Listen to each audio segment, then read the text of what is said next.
What's going on, you guys? Tyson Fury knocks out Dillian Whyte yesterday, right? Knocks him right out. Beautiful combination. Jab, slipped the uppercut under there. Dillian Whyte didn't see it coming. And pretty much, one may say, it's over for Dillian Whyte. Because it seemed like every fight, they put out his likes. Hit that like button for your boys to come on in. We go find out what's going on with boxing. Spence Crawford update. Errol Spence riding around with his shirt pointed towards Terrence Crawford. He's going to be knocking on that door. Of course, we got a big fight coming up this week with Oscar Valdez and Shakur Stevenson. We're going to talk about it. Also, we're going to talk about a few things that's been said in the boxing community. Fans want to know, or subscriber want to know. It seemed like Philly guys is hating on Terrence Bud Crawford. It seemed like a lot of Philly dudes be hating on Terrence Bud Crawford. Of course, we still waiting on word of a negotiation between the two and see what we can get from there. Is Fury an all-time great heavyweight? Salute to WJ Luckett. Abdul Ali, what's going on? Jason Williams, salute. Yeah, man. Hold on, I'm still trying to get my shit together over here. Yeah. Still trying to get it together. Yeah, but all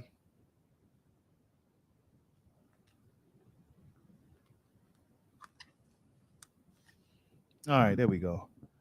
Yeah. Let me get this on the screen. So yeah, wait till some more people get in here real quick. Hope everybody's doing well, man. Yeah, boxing is looking really good. A lot of things developing in the sport of boxing this year. 2022 is looking really good. 2022 is looking really good. Hold on, let me get this out the way. Yeah, so those pay-per-view numbers, man, for Spence, while we wait, man, I'm hearing that it was a lot lower. I'm hearing that it was a lot lower than 240,000. That's just what I'm hearing. Take it for what you want.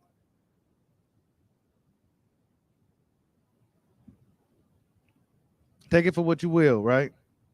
But they said them numbers was crazy low. But I'm not necessarily surprised at all. But now fans can stop talking all this pay-per-view shit. Cause ain't nobody out here drawing like that, bro. Ain't nobody out here drawing like that. But yeah, salute to my boy YSM Sports Media. I guess a lot of Philly dudes been hating on Crawford. Let's see what dude Bay got to say. They talk about that fight is next. Who wins? Terrence Crawford, Errol Spence. I favor Spence. Not because it's sweet, but because when he starts that being persistent, like making you have to deal with his stuff, Bud is not going to be on some. He not going to pull no Floyd, bro. He going to stand there and fight. That's why, like, sometimes when I say, like, Terrence Crawford is not overrated at all. He is who he is on the chessboard. Everything that people say, but he's overrated to me in the sense that people be like this IQ thing, like he's going to come outside and he's going to be like Floyd, or he's going to put on like he's going to box in that manner. He doesn't box in that manner. You see what I'm saying? And like it's almost like sometimes because of the lack thereof we have in the guy that boxes in that manner, that he just by default get the credit for it. But that's not about to happen, bro. He's not about to come out there and be no shit. That's not even how he get down. You know what I'm saying? If that boy hop on him like that, he's gonna fight him back. And I don't think that's a good idea. That's why I pick him. I pick Spence. You know what I'm saying? But I think it's gonna be a good fight while it lasts. And I think somebody gonna go down. And don't get me wrong, Terrence Crawford could possibly clip him, though. I mean, he's Terrence Crawford, right? You know what I'm saying? All due respect. But yeah, I just think styles make fights. The way Bud is, like, even when you see him when he be in interviews, when he be in face-off, I know that personality, bro. Salute to my boy YSM Sports Media for the interview. This guy, Corner Regiment Boxing, actually used his video. I'm surprised he didn't shut my boy out or anything, but yeah. they say Philly's hating on Bud, but I mean, I look at that. It was a fair. Terrence Crawford is pretty bullheaded. You hit him, he gonna want to hit you back. You feel that you got the one up on him, he gonna try to get you right back. So, yeah, I could see that. But yeah, that's just real quick. What's going on, Matt Magnificent? Ronnie Jones, what's good? Kyle Liente, what's going on? Yeah, so now Bud got no IQ. I don't know what these guys. I don't see the Floyd Mayweather. When people think of IQ, they think of Floyd Mayweather right off the gate. You know what I'm saying? And that's a good parameter, right? To go off of fight IQ, you know, things of that nature. But Crawford, he's a little bit more. Floyd's more defensive minded. Crawford's offensive minded. So that was the difference there. You know what I'm saying? Crawford, he's offensively gonna fucking beat you down. Floyd, he'll defensively, systematically break. I mean, shit, they both do the same shit, except Crawford's more aggressive. He's not as defensively sound as Floyd, but shit. Hit that like button for your boy, man. Man, but yeah, let's talk about the fight next week real quick, man. This fight with Shakur Stevenson Valdez. It seemed like really who has Valdez winning this fight outside of Canelo Alvarez? I don't really see too many fans picking Valdez to beat Shakur Stevenson. Does he have a chance to beat Shakur Stevenson? I'm not sure. Especially if he comes out there trying to fight like Canelo, it might work for him because he's a smaller guy in stature, things of that nature. But I mean, man, Shakur is he's a surgeon in there, man. I don't think too many people really think Valdez is going to win this fight. Canelo's watching him, making sure he get everything right. But I mean, really, there's not too much. It wasn't really too much back and forth in this build up to this fight. It wasn't too much ruckus amongst the fans or anything like that. Because I think deep down, a lot of fans know what's going to happen already. A lot of fans pretty much assume that Shakur Stevenson is going to be able to put him in the matrix. You know, people already assume it. You know, that's why nobody's really talking about it to the degree like you would expect for a fight of this magnitude, a unification fight, Mexican and black guy fighting, and nobody's really talking about it. You know what I'm saying? So, because most people really think Shakur Stevenson is going to go out there and do what he needs to do. You know what I'm saying? It's really kind of hard to we just kind of waiting for it, right? It's one of those things to where we just got to wait to see how the fight plays out, and then we can go from there. We go see if Shakur Stevenson is going to take his career to the next level, and we go see if Oscar Valdez can put a stop to everything. See if he can put a stop to everything, because Shakur Stevenson is going to be a problem. You know what I'm saying? It's going to be a problem for Oscar Valdez. I can't wait to see it. You know, Shakur Stevenson seems to be really excited going into this fight. He seems to be super confident going into this fight. It's almost like he already know he got this thing in the bag. You know what I'm saying? It's almost like Shakur knows he got this in the bag. What you got? You guys got Shakur by stoppage? Yeah, we're going to get back to talking about Bud and everything. We're going to talk about it later, but we're going to talk about Shakur Stevenson real fast. You know, there's been a lot of things. Oh, yeah, AJ. Shakur is about to do the Floyd. It's about to be Floyd Gaddy. That's what I'm thinking too, bro. I'm thinking it's going to be a Floyd Gaddy type of situation with Valdez and Stevenson, man. You know, Valdez, I got to give him his respect, you know, even though he tested high and kind of got a pass for it. He's kind of redeeming himself by giving Shakur Stevenson a shot. You know what I'm saying? Of course, Keyshawn Davis is going to be on the undercard. You know what I'm saying? Very promising. Oh, shit. Nico Ali Walsh also is going to be on that card. This dude been fighting every other week, bruh. Every other week. I mean, and he looked pretty impressive in his last fight. I'm not big on this guy. You know what I'm saying? You know, the Ali thing and all that. But he looked good his last fight, and you see him every other week. So they really trying to promote this dude and get him to fight. Hey, this is my guy right here. Oh, man, this card going to be nice. I've been waiting to see him fight again. Raymond Marketability. I can't pronounce his name, but I've been waiting to see this dude fight again. Cold as a motherfucker. The lightweight division is looking ridiculous. So not only do we get all the guys that we've been talking about, but we got guys like Jose Venezuela coming. We got this guy right here, Raymond Mozzarella. I mean, this shit is lit, bro. Lightweight division is ridiculous. We got Michelle Rivera. We got all kinds of fucking dudes in the lightweight division. That division is smoking. Lightweight division is absolutely smoking right now. Then what else they got on that card? Andreas Cortez. I'm not familiar with him. Troy Isley, U.S. Olympian. I'm not familiar with him either. Abdul Masons. These are the people that's on the card that's coming up on the Shakur Stevenson. Lightweight prospect. Shakur seems like Top Rank is going for all the high-level amateurs and the hot prospects. They be snatching these guys up, man. They be snatching them up. But yeah, the big fight, Shakur Stevenson. I mean, really not too much we can really say about it. Of course, Shakur been training, put in a lot of work over the years with a lot of different guys, from Crawford to Lomachenko to even Oscar Valdez, it looks like. Hold up. It looks like he's been training with Oscar Valdez as well. So Shakur Stevenson has a shit ton of experience. And not too many people expect him to lose this fight. So, yeah. We gonna see what happens this weekend. We gonna see, man. There's not too much really you can pull out of this. You know, we just gotta wait to see how the fight plays out. Most people expect Valdez to get his ass kicked. You know what I'm saying? So, yeah. Moving forward to Tyson Fury, right? Tyson fucking Fury looked at incredible against Dillian Whyte. Dillian Whyte really didn't put up too much of a fight.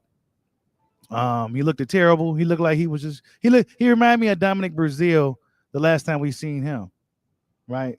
The last time we seen Dominic Breazeale, that's what Dillian Whyte reminded me of. Dominic Breazeale, just sloppy, slow, sluggish. They saying Tyson Fury retired, right? They saying Tyson Fury retired. He's finished. He vacates the belt allegedly, right? We don't know what Tyson Fury. Everything is questionable with this guy. You just don't know with Tyson Fury. But the question is he an all-time great heavyweight? I'm gonna get you guys' thoughts on that. You know what I'm saying? Is Tyson Fury, put your bias or your disdain for this guy aside, and is he an all-time great heavyweight? I don't like Tyson Fury, but I'd be lying to you if I say he shouldn't be in a discussion. Yeah, see, Shakur, everybody's saying Shakur. I'm waiting for the stream to catch up. What's going on, Bond? Quick, I see you in the building. Wayne Hennessy with salute. Judah, what's going on? Yeah, man. Yeah, who beats Fury? That's what I'm asking you guys. Who beats Fury, bro? Like, we got to be realistic. I felt that the Bronze Bomber had the best shot beating this dude, man. I felt Deontay Wilder had the best shot. He didn't have the weight, but he had the height and the length and the power. And if Deontay Wilder couldn't beat him, I don't really see nobody beating him. AJ don't got the dog like Wilder had. Wilder had dog. Fury had to fight for that win. You know what I'm saying? He had to really, Wilder was pretty much knocked out from the 4th round to the 11th round, and he still put Fury down. So, yeah, Wilder's a different kind of animal. It's just that Fury's just another animal, too. So, yeah, I felt Wilder only guy that really had a shot. Dillian Whyte, he had a puncher's chance, but he couldn't even hit the guy with confetti. So, yeah. You said nobody beats Fury, not from this generation. Yeah, bro. Nobody beats him. What about any other era? What about the 90s? Anybody from the 90s can beat Tyson Fury. The Riddick Bowes, the Lennox Lewises, the Buster Douglases. Those guys. Do any of those guys beat Tyson Fury? Yeah, Bongwe, Wilder had the best chance, bro. And that chance is gone now. That chance is gone now. He had his shots, and Fury just proved to be a motherfucker, man. Yep, prime Lennox Lewis is a guy that I feel had a really good chance. He said, "Stop hating on Fury because at the end of the day, nobody beats Fury but Fury." Who hating on Fury, bro?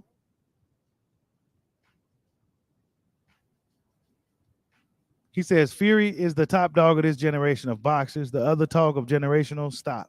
I mean, but if you match him up with these other generations, how would he stack up, bro? I mean, other generations of heavyweight ain't nobody like this dude. You know what I'm saying? Put Fury in the 60s, in the 70s. How would he compete with those guys? The Foremans. Mind you, those was considered big men back then, but they was only like 6'3", 6'4". Those are those are considered small heavyweights by today's standards. You know what I'm saying? Like I said, I don't like Tyson Fury. Y'all already know. I'm bomb squad all day over here. But if we being honest, right? People like to say I don't be objective enough and all this other shit. But if we being objective, who really beats Fury? Who beats Fury? Who could put him down and keep him down? Too, right? Who can put him down and keep him down? You said prisoners of the moment, bro. You know I don't even care for Fury, bro. But he doing his motherfucking thing. You know what I'm saying? He could cheat and get away with it, all types of shit, bro. Who beating Tyson Fury, dog? Nobody. I mean, Lennox Lewis, right? Lennox Lewis. What was instead of saying that, just let's drop some names. Vitaly, right? Vitaly Klitschko, Lennox Lewis. Oh, you ain't talking about me? Okay. But I'm just saying, a dude that's 6'9", 80 pounds, bro. Come on. I mean, these heavyweights, the heavyweights from yesteryear, Joe Louis is like 6 foot tall, bro. And like 190 pounds. Rocky Marciano, little dude, packs a big punch, but little dude. Hell, George Foreman will be a little dude in the ring with these heavyweights today, bro. Big George. He'll be short and small compared to these guys, these 6'5", 6'6", 6'7". He said the Fury on there. I don't know. I'm just talking shit about the cheating stuff. I mean, hey.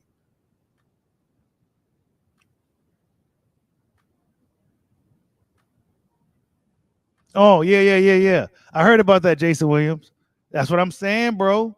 He's not even really 6'9". He's like, they say he's like really 6'7". You know what I'm saying? But they manipulate everything, bro. Like that's what I said. These dudes, they know the game, right? Not to mention he knows how to fight. He can fight dirty. He can outbox you.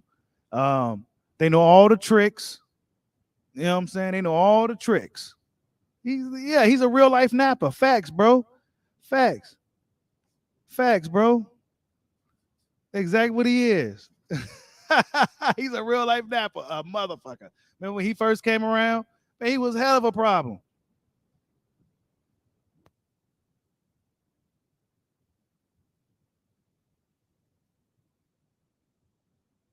I think Usyk just too small. You know, Usyk just too small, man.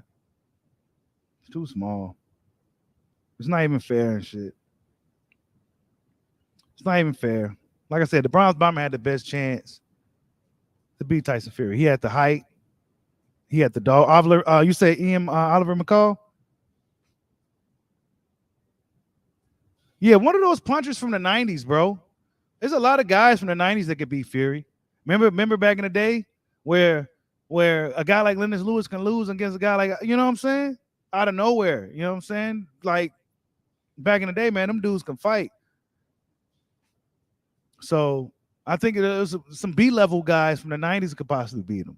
Because shit, the B-level guys from the 90s beat some of the A-level guys in the 90s. Samuel Peters and all those dogs. You know what I'm saying? The bigger guys that can deal with him. They may not have the height, but they can deal with him with the size. You said Shannon Briggs? You said a prime Shannon Briggs? If Shannon Briggs can last longer than 5 rounds, he got a shot. He got some of the best. He was one of the heaviest punchers in boxing. But unfortunately for him, he used to gas out, and he didn't have the best IQ in there. He used to just fight, and he get tired, but he could punch. Yeah, they don't have the skills of the greats. They got the size, but they don't got the skills. We see how horrible Dillian Whyte looked. I mean, Jesus Christ, bro. You was training all this time, and you went out there looking. Oh, my God. He looked like Dillian. He looked shot, bro. He looked shot.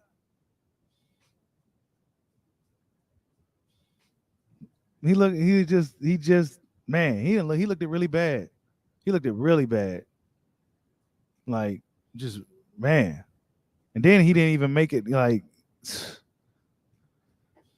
whew, and people for years say Wilder was horrible. At least Wilder put up a fucking fight, bro. Dillian Whyte didn't even put up a fight. Like, what was that? Like, you didn't do nothing.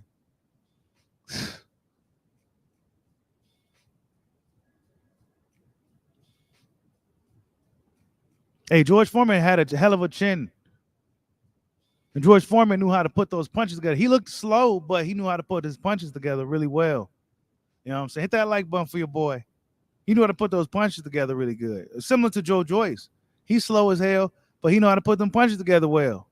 You know what I'm saying? Them punches be landing when he be throwing them. Maybe he looked really slow, but he be landing. Dillian Whyte looked as slow and he wasn't landing. So yeah, hey, I don't know. Right? But other than that, other than Fury potentially retiring from boxing, you know, we don't know what Fury really gonna do. You know what I'm saying? We don't know what he's really gonna do.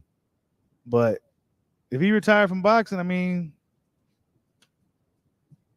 it is what it is. You know what I'm saying? It is what it is.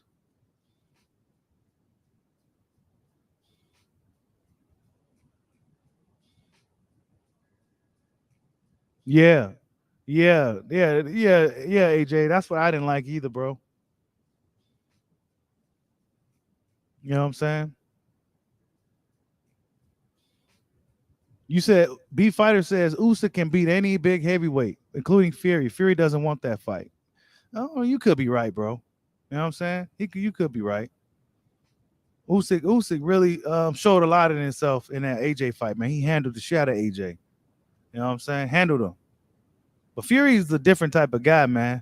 He's a different guy. And not to mention, if things not going Fury's way, he knows how to lean on you. And he knows how to really fight dirty. He knows a lot of dirty tricks. You know what I'm saying? He knows a lot of dirty tricks in there. So he can get dirty if he needs to, if it's not going his way.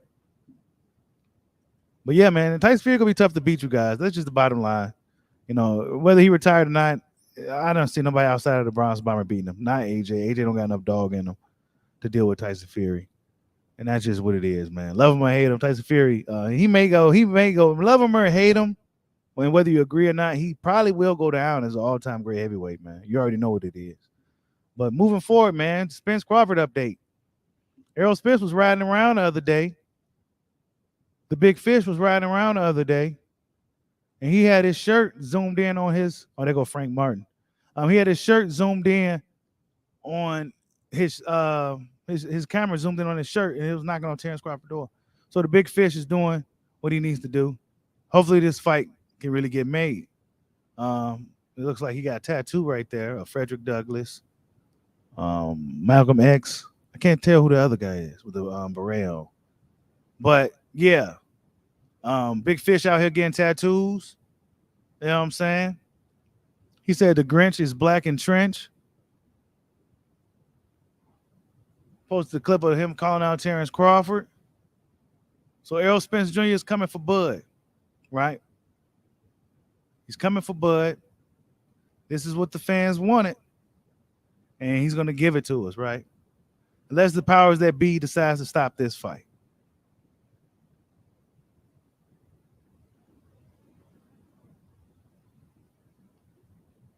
Yeah, I'm just looking at him. Yeah, Ugas just, woo, man, he was terrible. I'm not even going to lie to you guys. Ugas was terrible in that fight.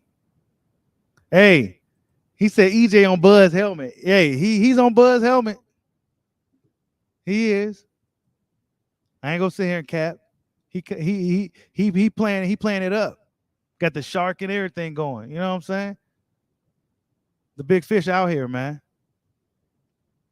And the Big Fish out here.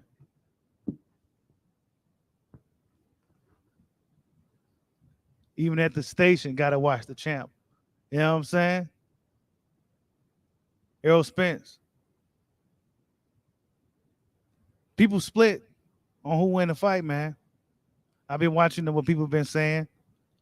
The boxing world is literally split on who wins this fight. I think it's a fair amount people on both sides that feel that either guy can win the fight. I think it's split down the middle on who they feel can win this fight. Is Errol Spence the super D duper A side over Crawford? Well, only if he is, it's only because he gets the belts. I'm looking at the pay-per-view stuff, and it's not that much of a difference. There's not that much of a difference.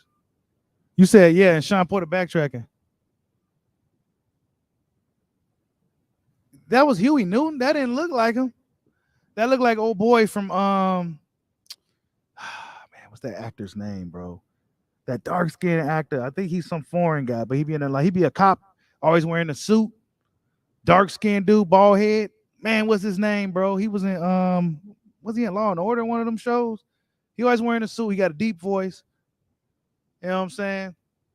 That's what that dude look like on that tattoo, bro. That's why I didn't know. I didn't think it was Huey P. Newton or Che Rivera, whatever. You know, I don't know who he was, you know. But I seen Frederick Douglass and Malcolm X. But the big fish out here, man. You know what I'm saying? He ain't got the story up where he was. He should have posted it and tagged Terrence Crawford instead of just doing it on his stories and shit. But Bud ain't really did nothing. He's just hanging out. Really Crawford really been hanging out for the most part. You know what I'm saying? So yeah, there's really not much news on this fight as of now. We just gotta wait, see how things play out. They should be working on the fight, negotiations. You know what I'm saying?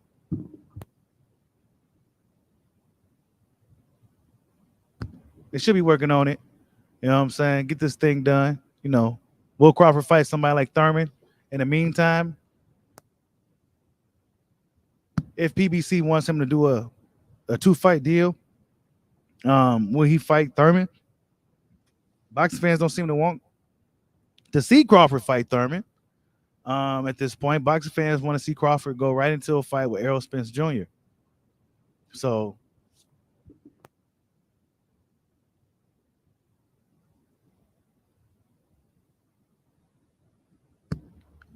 yeah.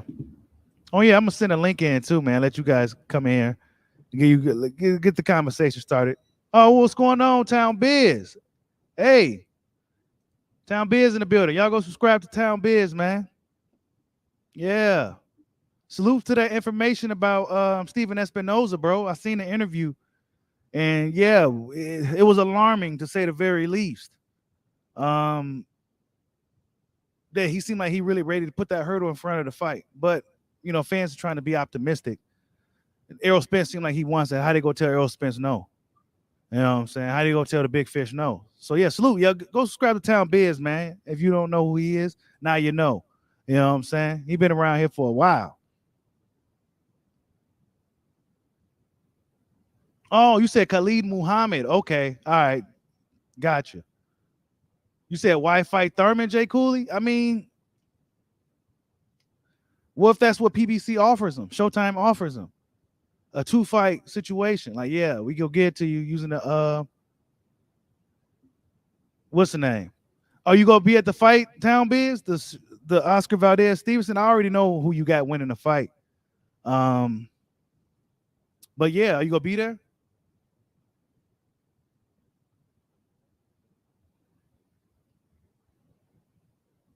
Because it's hard. We just waiting for that fight. You know, it's not really too much storyline that, other than the fact that Valdez seemed reluctant on fighting Shakur Stevenson. But other than that, he's fighting him, and we just gotta wait for it to happen. And then we go see what Shakur, if Shakur gets the job done. A lot of people believe that he will. Where his career goes from there. You know what I'm saying? So yeah, it's up to Oscar Valdez to do whatever he gotta do to stop Shakur Stevenson. He hasn't been doing too much talking because he don't really want to piss the kid off. You know what I'm saying? Honestly, I don't think he really want to piss the little dude off. So yeah, he hasn't been doing too much talking. He's just been doing a lot of working. So yeah, that fight, we just gotta wait to see how it play out. There's not too much more I can really say about it, other than we just gotta wait for it. What's going on, J8? I see you in the building. So he said the money could be the biggest holdup with the Crawford fight. I mean, hopefully it's not. You know what I'm saying? What would they be offering Terrence Crawford? You know, what would Terrence Crawford be looking for? They looking at Terrence Crawford without really sitting down with him. They looking at him saying they acting like he's gonna want a substantial amount of money that they just don't got. You know what I'm saying? But if this is what Errol Spence want, what you go do? Terrence Crawford got the other belt, so what you go do? You know what I'm saying? Terrence Crawford, you gotta give him what he want. He's just not any fighter. You know what I'm saying?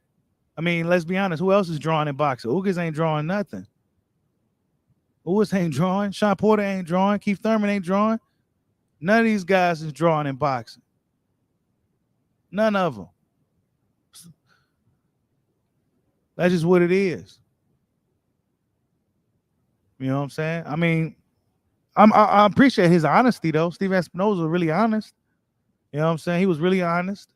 He came straight out and told us, like, yeah, the Kinahan dude can't be involved. And he got to be reasonable with the money. So, yeah, they got to sit down and work that shit out. The business of it, you know, the numbers. I mean, they're going to be looking at the numbers now. And based off what people have been saying, Spence Ugas didn't do necessarily great. The Spence Ugas fight didn't necessarily do great. You know what I'm saying? Bud and EJ seem optimistic this fight will be happening based on their energy. Yeah, it seemed like it'll be it seemed like it'll happen, bro, based off their energy alone. They both seem really optimistic that it's gonna happen. So I don't think the suits are gonna really do too much intervening unless Crawford asks for some crazy money that they just not willing to bend for. You know what I'm saying? But I say this: if they was willing to offer Canelo Alvarez the whole bank, that money that you didn't give him, you could put it on the table for Spence and Crawford. Simple as that. You know what I'm saying? Like I said, Spence pay-per-view numbers with Ugas, they're not even going to give you the real numbers. Probably because it was so low. You know what I'm saying? But that's just the reality of boxing today. And none of these guys are going to be drawing numbers unless you get the big fights. Spence and Crawford is the big fight. You know what I'm saying? That's just what it is. Nobody's going to be drawing up in boxing like that, especially when it's so easy to stream. Nah, man. So, yeah, our next step as fans with this Spence Crawford thing is for them to get to the negotiation table and for the numbers to start to get thrown in the air. That's the next thing. You know what I'm saying? Where it's going to be at. Hopefully that don't be an issue. It shouldn't be in Dallas. You know what I'm saying? The fight shouldn't be in Dallas. It should be a neutral grounds, Las Vegas. You know what I'm saying? Maybe LA or something. But somewhere neutral. Definitely shouldn't be in Dallas. Speaking of Dallas, some guy came in there. You know, I be flowing, and I say Spence damn near packed the house down there in Dallas. You know, I just flowing. Dude said he didn't pack shit. He only sold 40,000 in an 80,000 seat arena. It's about half the seats left. I'm like, bro, see, when I try to be objective, you know, somebody will come and get me. You know what I'm saying? If I be biased, somebody try to come get me. It's like, man, what do you want? You know what I'm saying? I said he packed the house. I would say he was late. He was raising the roof. He had it turned up. Oh, well, he didn't pack the house. You know, he's still about 80,000 seats left. Yeah, look. Hey, come on, man. But yeah, let me go ahead and send a link out. Really not too much other stuff happened this week. Boxing fans just waiting on the word for the Spence Crawford thing. Of course, we got Canelo Alvarez Beevil coming up. Nobody seemed to really care about that fight. Nobody really seems to care about that. Canelo Alvarez got a fight coming up. He got a fight coming up in a couple of weeks, and nobody seems to really care about Canelo Alvarez. You know what I'm saying? I mean, Dimitri Bivol, bro. This is what I was saying. Like, yeah, it's a good fight for hardcore fans, but I think people in America is tired of seeing Canelo Alvarez fighting these same type of guys. He's on his European tour.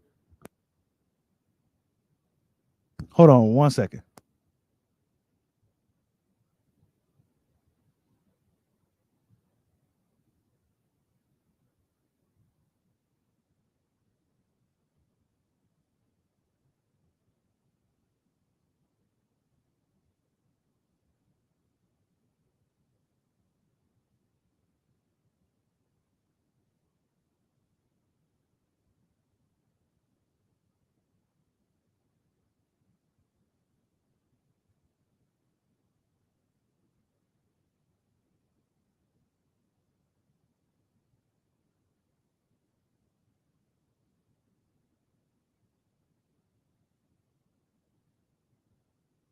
All right, I'm back.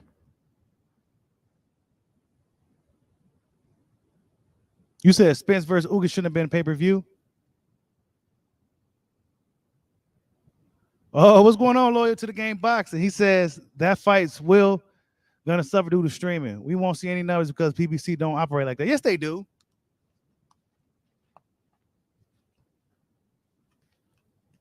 Yes, they do. They do operate like that. Any other time they show the numbers, bro. Only reason why I even pay attention to the numbers is because fans were so caught up into the numbers. Town Biz says that fight has to be 50-50 right down the middle. And I stand by that, no 70-30 or 80-20. Yeah, man. It should be 50-50, but will it? I mean, it seemed like Ugas and a lot of other guys are getting fair shakes, you know. Why wouldn't Terrence Crawford? Especially with Spence. Spence seems to be really confident. So we'll see. You know, it's not like Crawford just any other fighter. He's one of the best in the sport. He's been one of the best in the sport for a long time now. So he should get awarded as such. And that was my biggest beef with Spence and his fan base for the better part of 3 years. Like, how y'all go do this to Bud? You know what I'm saying? Yeah, PBC do operate like that, bro.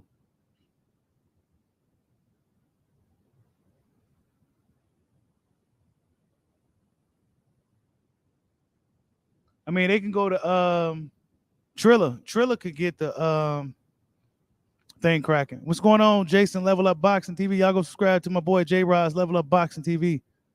He says, remember it was all that talk. The Crawford fight was trash, a pay-per-view, and Spence was the big fish. Yeah, he Nemo now. Yeah, see, they taking shots, man. Yep. You said Beaver beats Canelo. Oh, wow. What's going on, loyal to the game boxing, aka the big fish? Look at him. What's good? What's going on, man? Man, another day, another dollar, man. So, what's up with these pay-per-view numbers, man? Hey, look, man, it's a streaming environment, bro. If you a black fighter, number one, and which is why I always said it was hard for this fight with Terrence Crawford and Earl Spence to get made from a financial side, because like unless you have like a whole country backing you, it's gonna be tough to make like big pay-per-view numbers. Canelo got Mexico, they gonna pay. But when you're dealing with black fight fans, for the most part, some are not gonna, a lot is going to stream. A lot of people ain't gonna want to pay for it. You got two black fighters paying each other, so it's a great. I mean, two black fighters fighting each other, so I mean, it's a great fight. But we gotta look at fan bases. You know what I'm saying? So, you know, it is what it is. Now we all know that's a problem. You know what I'm saying? That's a problem in the sport. And there's been a narrative that black fighters or black people don't support black fighters like they should. What do you think about that? I mean, I think it's true. You know what I'm saying? I mean, you can't deny numbers. You know what I'm saying? Canelo did 800,000 against Billy Joe Saunders. Right. I mean, so I mean that tell you all you need to know. Like, I'm pretty sure there were tons of illegal streams for that too. But he's also like Mexico is going to buy the Mexican fan base is going to buy pay-per-views, and then also the UK fan base is going to buy the pay-per-views. Where when you just see like us in here debating, it's us debating each other about Right. two fighters of the same race. So it's like it's tough. It's really tough. So realistically, what do you see Spence versus Crawford doing pay-per-view numbers? at this point, based off the current environment? I would say 500,000. Mm, I would yeah. say I would say about 500,000, and that's and I'm just saying that based off of there's a lot of boxing fans from other cultures that may want to that do want to see the fight. So some are gonna pay, some are gonna stream. But Hmm. it's a great fight. It's been such a huge build up to the fight. So you know, Right. Now, you think? What about this Crawford Thurman thing? You think Crawford should fight Thurman or no? Go straight to Spence. not anymore. I did in the beginning. I thought fighting Thurman would be a good bargaining chip for Terrence Crawford because again, Bud's gonna want to get paid. But when you look at the comparison of both guys in terms from a numbers perspective, it's really not close if we're being honest. We're talking about live gates. Look, it don't matter if he's fighting in Dallas, it's 40,000 people coming out to see him, and his pay-per-view numbers, even if this is a low fighting a Ugas at 240, I mean, Bud's best to date so far was against Porter, and that was 135. So it's so if Bud wants to be paid a certain way, I would say, you know what, he should fight Keith Thurman. It would give him, more exposure. I mean, look, I'm not firing shots. I'm just saying, I'm just regurgitating what Bud said. When people brought up his pay per view numbers versus Sean Porter versus Spence's pay per view numbers versus Sean Porter, Bud came out and said a lot of his people couldn't even find the fight on the ESPN Plus app. That's out of his. And That's that's that. true. 'Cause That's that's my people had a hard time. yeah. But I'm just saying. But it's interesting that a lot of people won't have a hard time like ordering UFC fights off of there. Look, if people want to find it and pay for it, they're gonna find it and pay for it. And Bob sabotaged that man's pay-per-view, bro. He sabotaged it. You had to pay damn near if you wasn't already subscribed to ESPN Plus, you had to pay damn near $90. Nah, that's not They true. tried I to, paid yeah, 69. I wasn't yeah. subscribed, and I paid. It came with it was like a coupon basically. I got the fight in a year of ESPN Plus for 69, Nah, hell, 69.99. nah, I Gang, That's what I yeah, got. I couldn't even do it on my console. I had to do it on the phone. So I had to No. go download the app on my phone, so sign in on the phone and buy it there and then put it on TV. It was too Oh, many steps. My mom couldn't barely do it. You I know got what I'm saying? Like it was y'all too gotta much. get Comcast, man. I just spoke to my remote and ordered the shit, man. I said Crawford versus Porter. It shit popped right up. Man, 69.99, 12 cable, months. cable, That's cable high, bro. You be paying Yeah, I like know. three hundred I dollars for know. that shit, Well, bro. I mean, I work for the cable company, so. Yeah, you plug, man. But I feel you though. I feel you on that. You know what I'm saying? So is it a 50-50 fight? Yeah, it's a 50-50 fight. I would As say far as so. numbers? No. I'm just saying fight. I think the fight is a 50-50 fight. Numbers, it's not. I mean, that's like me. That's like me giving you a $10 bill and a $5 bill and saying these both worth the same amount. I mean, it's obvious. Like the numbers in front of your face. It's not 50-50. I mean, it just isn't. J Rod says Spence pay-per-view numbers don't matter no more at this point. It always matters. That's his opinion. I mean, he's not writing any checks. He's not a TV network trying to get a return on investment. The numbers always matter. Where do you think they get? Where do you think they're going to get the budget from? From what? They're not going to just say, "Oh, we're going to give you a $200 million budget because your numbers don't matter."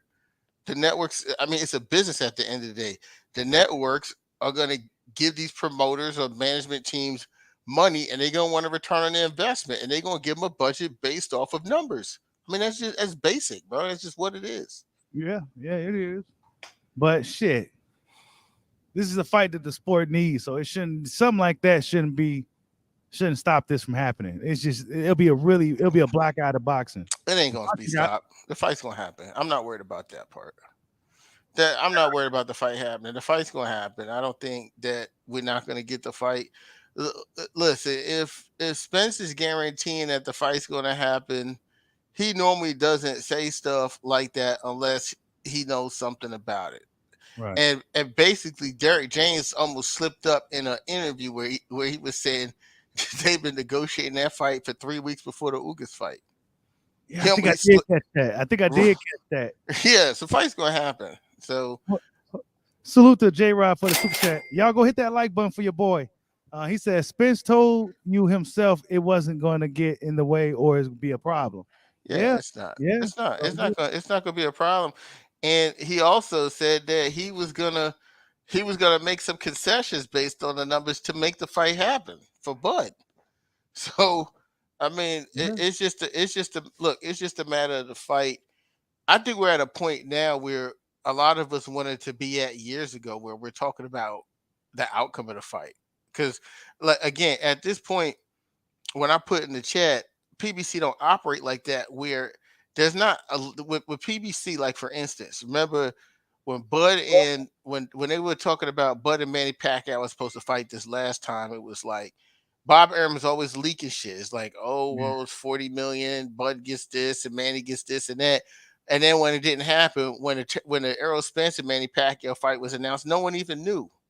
It's like it doesn't come. PBC, they don't come out and be talking about money like that. Yeah, someone's going to come out with a report or some type of article stating this person's getting this and this and that.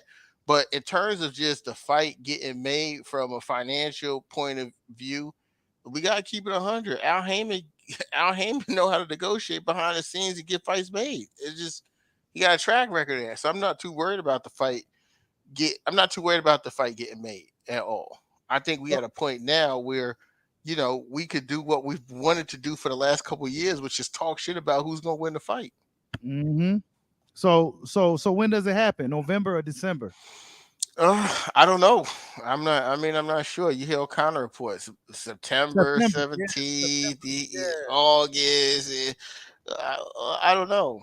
I don't know. But they're gonna need some time to promote it. I mean, even though people say the fight's already been built and everything, the fight still needs to be promoted based on pay-per-view, based on what's happening with streaming.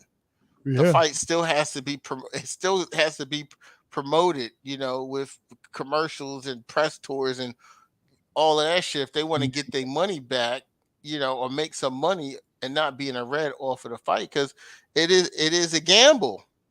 Mm-hmm. Financially, this fight is a gamble. No matter what people say, it's a gamble. You got two black fighters, one fighter, as we said in Earl Spence last weekend, did 240 pay-per-views, and we got another black fighter who has never even touched 200 pay-per-views ever. So it's a gamble.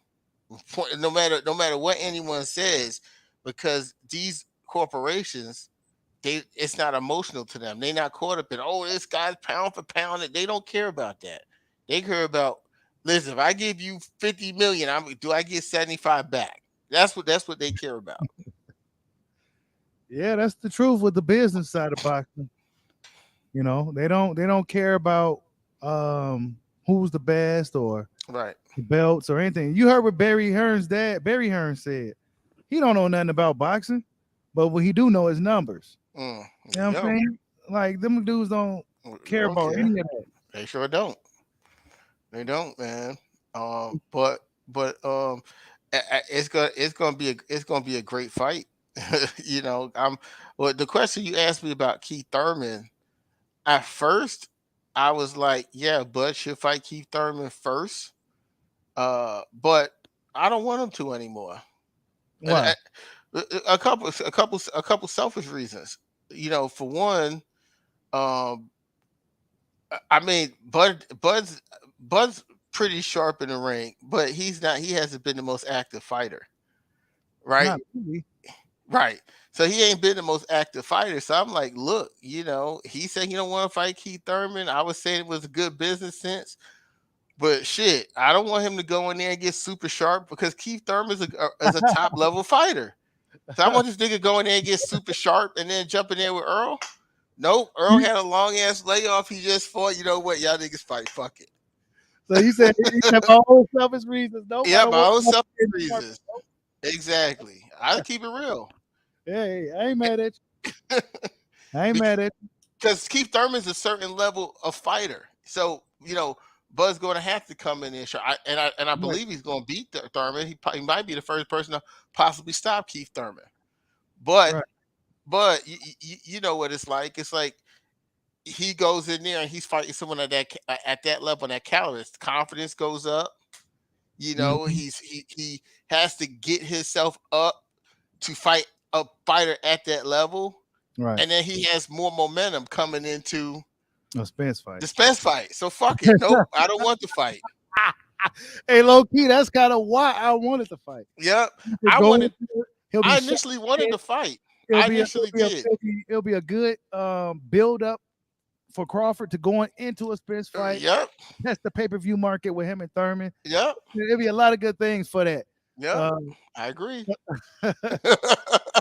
But it is total opposite of what you want. You're like, no, I don't want none of that. Go straight to a Spence fight. Go straight to the fight. Nope, because I wanted it. I was saying I wanted it, right? But Bomac was like, we ain't doing that. We ain't doing. I was like, all right, fuck it. Then don't do it. You know what I'm saying? I ain't gonna beg y'all to get sharp. Speaking of Bomac, how do y'all be getting him on the line and all that, man? He's just being on groups, man. He be in the groups watching me troll. So that he be getting mad and be like, send me a link. Hey, I be trying to get Bomac to come on the channel. Shit. Bomac, let me tell you about Bomac. Bomac is more he's more motivated by controversy than you saying good things about. Oh, okay. See, you say good things about Bud. So it's like, oh, let me get my. But Bomac the type where he want to, you know what I'm saying? He want to defend and talk loud and shit and tell you what the fuck you talk about. That get him going. You know what I'm saying? It's like he get going and he like, fucking send me a link. Fuck it. You know what I'm saying? Right. Y'all don't know what the fuck y'all talk about. Send me a link. Like that get him going. But if you back say, oh, Buzz, but the greatest fighter in the world and he got this and that, he like, I don't got time. They saying the right thing. Let me keep doing what I'm doing. Right. You know what I'm saying? That's how Bomac is. You got to. Bomac just watched me troll. He can't fucking stand me. So when Spence fandom is going on, Bomac, it's just like I think his blood pressure go up a little bit, and he gotta make sure he get in and put us in our place. Mm-hmm. That's funny. Yeah, I've been trying to get Bomac on the line. I'll get him on one of these days, but yeah, I had it my last show. He was in a comment center. Link me in. Send me a link. Link me in because we was talking shit. That's how he motivated by that type of shit. So the big fish ain't giving y'all no interviews, man. I really don't reach out to no one for interviews like that. You know what I'm saying? Pope had VIP access. Well, that's because Spence people is good people, man. It's his cousin, one of his cousins. A lot of his cousins, his sisters, the females in the family, they real good people. And in social media, they're like in the group. So we'll talk, we'll DM them and stuff. And when they actually see you in person, they'll treat you like family and give you access to shit. That's just how they roll. See, that's the difference between Crawford and Spence. Facts. Us Midwesterner people, we mean. Right. We're not as nice as Southerners.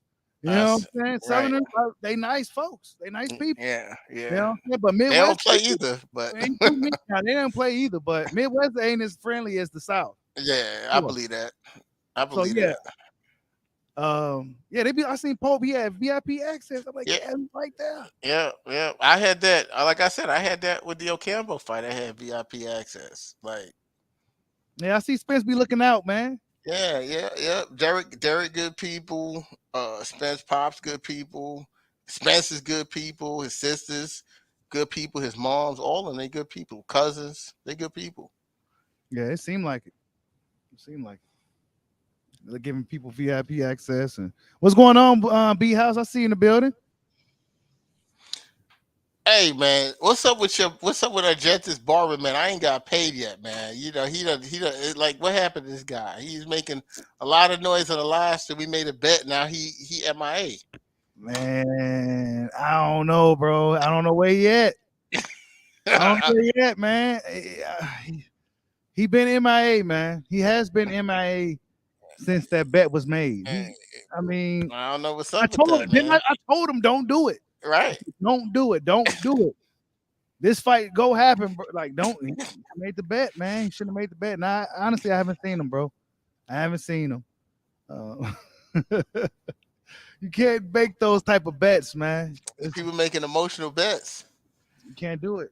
Now was it $400? Yep.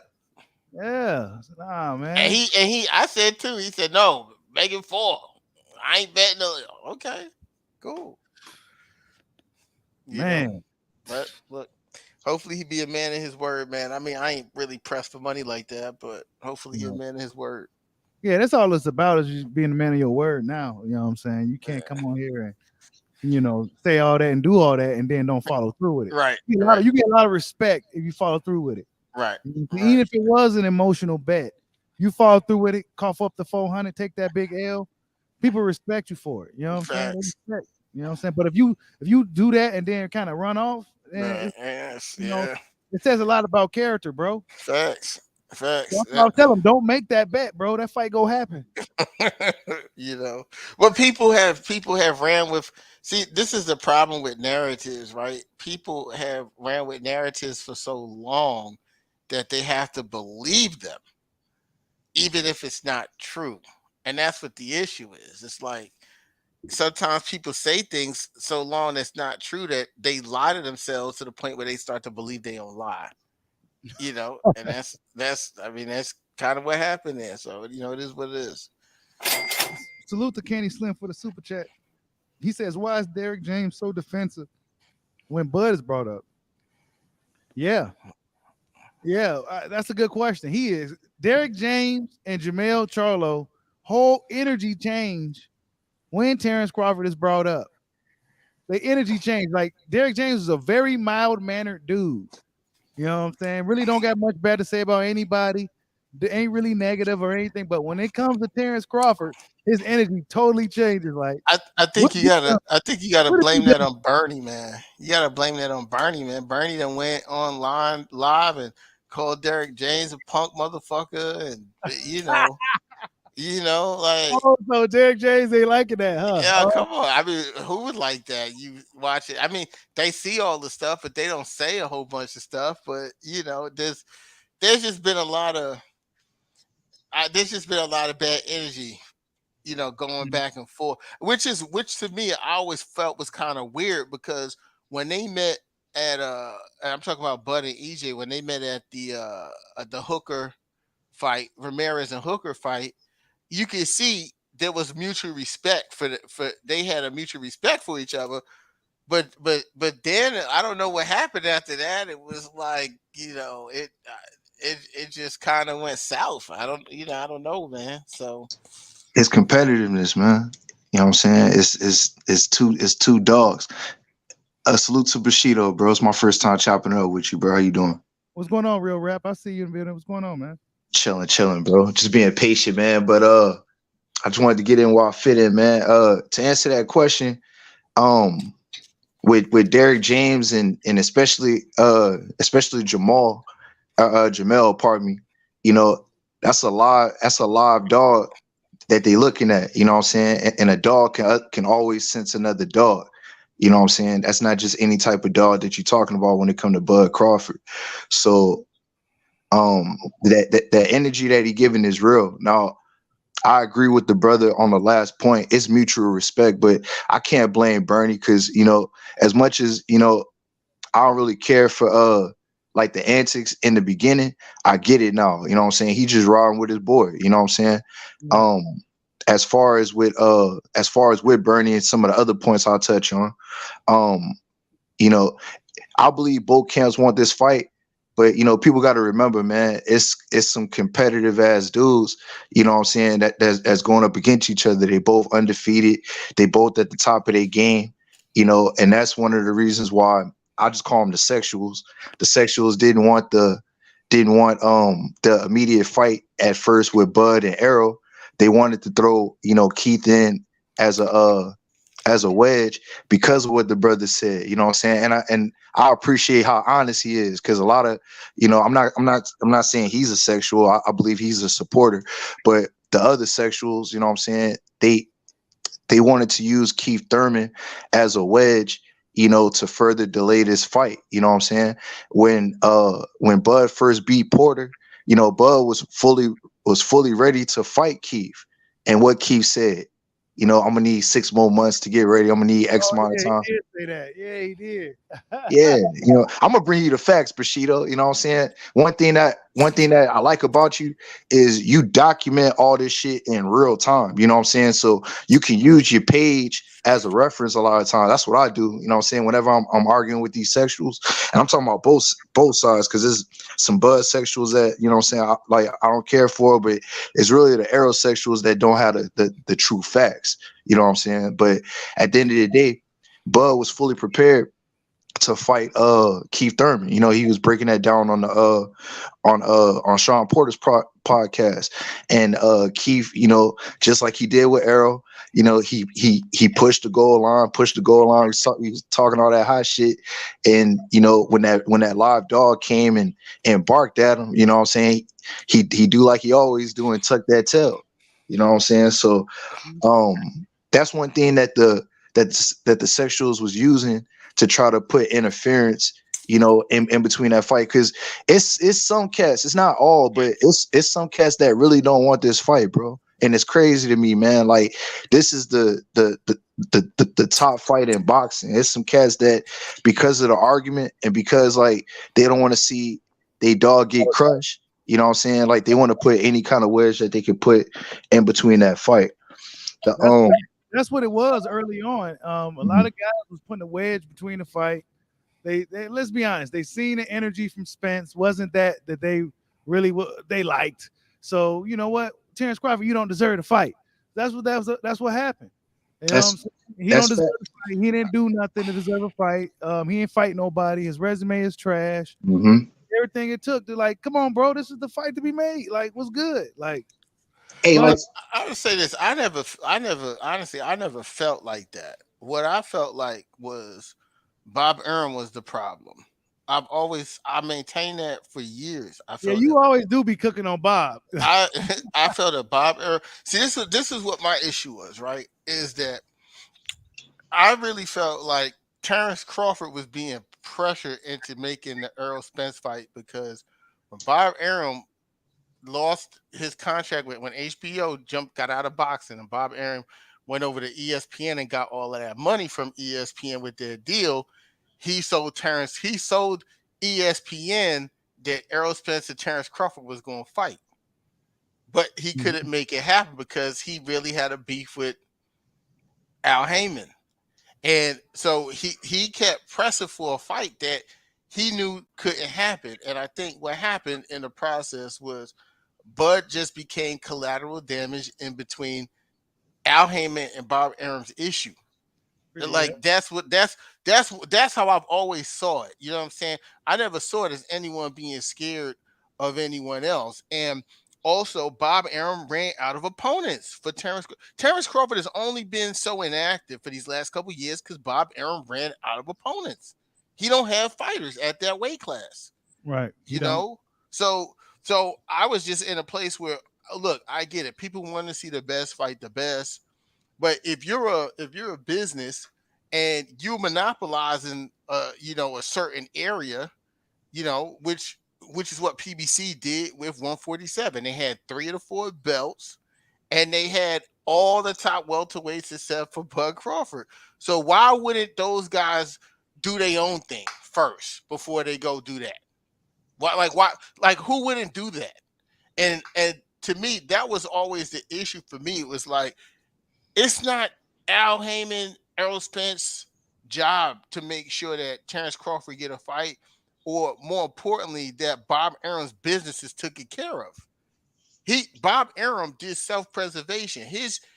Look, these promotional companies they can't operate unless they have a financier.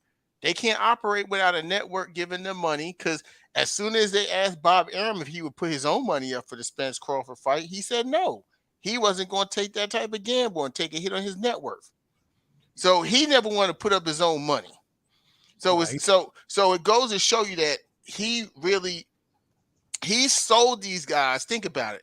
They and Bud made out good in that deal because what Bob did was they sold ESPN like, okay, we're gonna come out with this app and we're gonna put Crawford on this new ESPN Plus app, which people are gonna pay, $5 a month or whatever annually, and we'll give him this high guarantee because we'll put all his fights there, and then it flopped. And then when ESPN was putting pressure on Bob's neck, then Bob does what he does best. He did the Manny Pacquiao Floyd Mayweather syndrome. He connected Bud Crawford to Errol Spence and said he did the same thing with Manny Pacquiao. He did the same thing. This guy's scared. They don't want to fight us. Let's make the fight, blah, blah, blah. But then while he's saying that, right, he's asking for a 50-50 split. But what he's doing for his guy is not showing the numbers to ask for that. So is I disagree. But Keep going. But what I'll say, but you don't think it's interesting as soon as he's out the way, the fight's getting ready to get made? Well, look, this is the point. You said some good points, but let's reel it back a little bit. Mm-hmm. Bob, the main issue with Bob, from my perspective, is when you had Manny Pacquiao over there, you let Manny Pacquiao go to Australia instead of giving him the Bud. You know what I'm saying? That should have been on top rank, and that would have that would have elevated, Bud's profile exponentially. Number one, you know what I'm saying? So to what you're saying, I can agree with a lot of it. You know what I'm saying? But to the ultimate point, I would disagree. Like, I don't want to get too much on the purse splits, but I'll talk on this point. In 2017, when they were together at that Hooker fight, you remember Bob was over there too. You remember that, right? Mm-hmm. So Bob at the time was telling Errol, this ain't what you want. You know what I'm saying? Bud ain't what you want. Like, in my opinion, I personally feel like with the app situation, I don't think that it necessarily failed. That's the part that I disagree on before I get back on Bob. I don't think that it necessarily failed. It's in the beginning of the process because most people, today are watching fights on their phone or some type of tablet or something like that. They just in the early part of it. That's why DAZN, pardon me, sold out on that concept. Now, when it comes back to Bob and the Bud and Arrow situation, I wouldn't say that it's got to be a difference in purse split because of what Bud has done up to this point at 147 and his past resume with what he's done in the sport of boxing. And the thing with Bob and the Al Haymon situation, I could agree with you, what I'm saying, to a point. But when you look at the other side of it, when it came to the Tyson Fury and Deontay Wilder, there was enough money on the table for them to put, whatever issue aside and get that paper. You know what I'm saying? So the thing with Bob, as I land my plane, is I don't think fully that he had Terrence Bud Crawford's best interest at heart because, what I'm saying, with the way that he structured his contract, having that guaranteed money, in my opinion, Bud made the right decision. You know what I'm saying? Even though, either one of them, in my opinion, was facing the best of the best competition, with the way that Bomac, had secured the bag for Bud. That's part of the reason why I felt that Bob was trying to sabotage his career to a degree because he got beat at the negotiation table. And that's why, the fight is easier to be made today. Oh, and one more point. Correct me if I'm wrong, but I remember hearing Bomac say that with the way that they structured the deal, that Errol Spence was supposed to, the fight was supposed to be in that contract when he re-signed in 18. So that's where the lawsuit allegedly is coming from, because he couldn't secure the fight. That's where some of that money has to come from. I don't think that Bud didn't get paid. It's some it's some other factors in the contract that wasn't met that is still owed. That's the whole point with the lawsuit. Right. So I'll rebuttal some of that because, like you said, there's some things that I agree with and some things I disagree with. So, so again, they did a great job. Bomac did a great job getting them that deal. But what you got to understand also is that top rank, top rank had to secure what they did. What was best for them to secure funds. So the best thing, the highest commodity that they had, the highest bargaining chip that they had to get the most amount of revenue from ESPN was a potential Earl Spence and Terrence Crawford fight. Who else? Who else they got there? So what else they have to put on the table to say, hey, give us a large amount of money? They had Shakur Stevenson. That's why when Shakur Stevenson fought Jamel Herring, but Jamel Herring was the champion, Shakur Stevenson made the most money because these things were structured in the contract. Those were they bargaining chips to get a deal done with ESPN. They don't got nobody else. And to kind of make my point against what you were saying with the app, you mentioned the zone. The zone reported they lost $1.3 billion. This app shit, it don't work. It's a flop. They thought it was going to work, but you know what happened? COVID showed up too. Like COVID fucked up a lot of stuff. Like so, it was just kind of really tough for them to even get any momentum with the whole app going when the economy shutting down. The world is on basically on a standstill. You know that kind of hurt. So because Bud got such a great amount of guaranteed money. That guaranteed money came from the way I'm telling you, the way ESPN was gave them that guaranteed money was they was going to pay that guaranteed money off of app subscriptions, which it showed that even to Bud's last fight with Porter, there was people.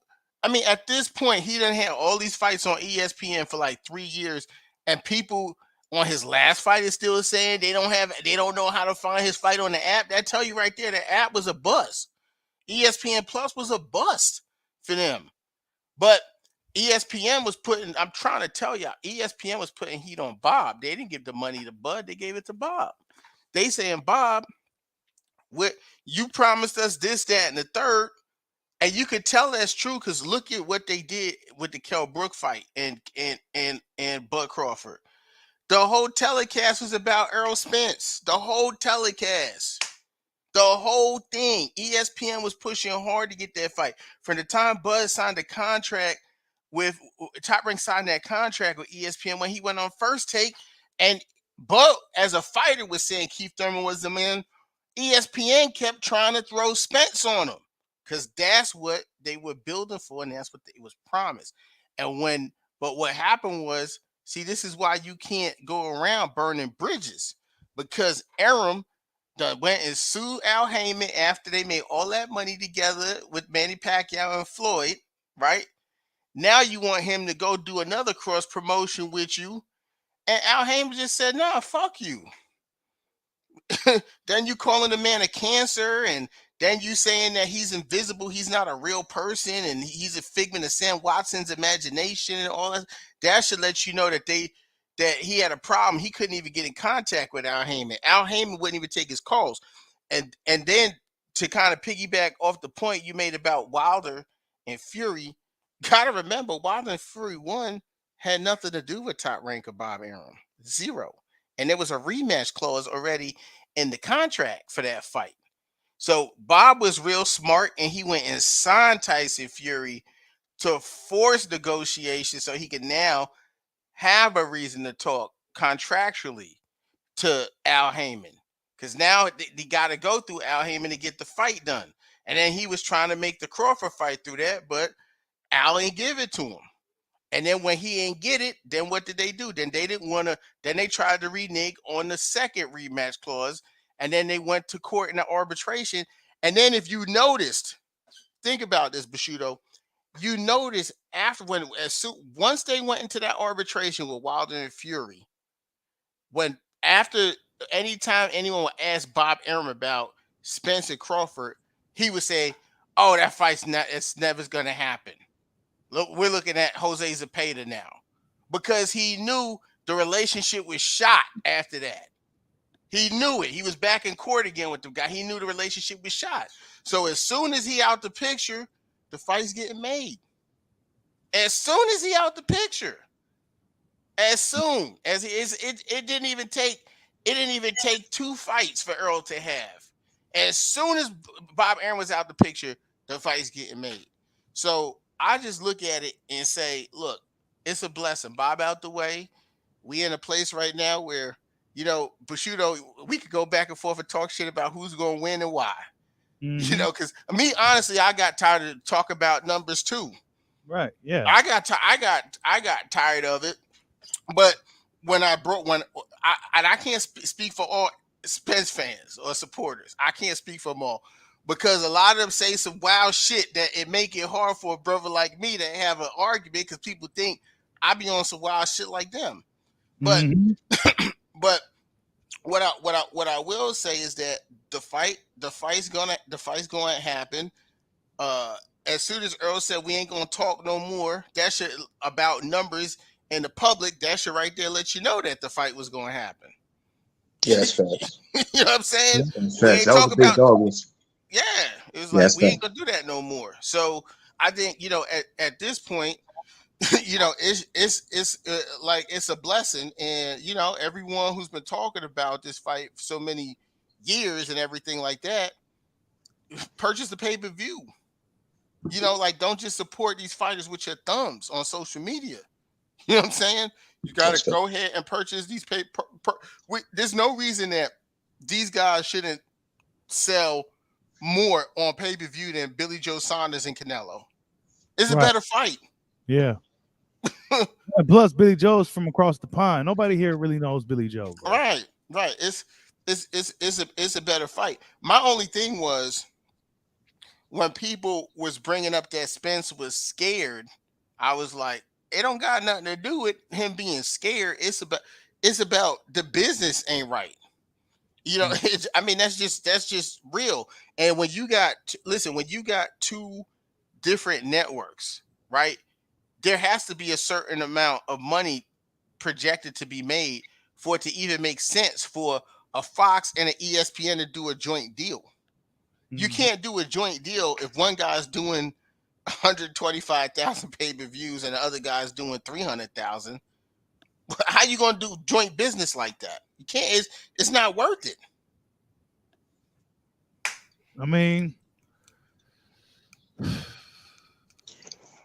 Hey, bro, like to the last point, bro, like before we push past, like the thing that also that Bob, you know, messed up on is like you putting Bud on main ESPN to do interviews, like, you know what I'm saying, like you're doing interviews with First Take, or like you're doing interviews with Max Kellerman or whatever, but then like you're telling like their main fan base to go to ESPN2 or ESPN Plus, which is, you know what I'm saying, when it comes to the cable, that's a whole nother package. Like that don't just come with like the regular cable package. So that's in my opinion, that's where the business model messed up. Because if they really had, you know, Bud on regular, like just regular ESPN, like they you know, Cinco.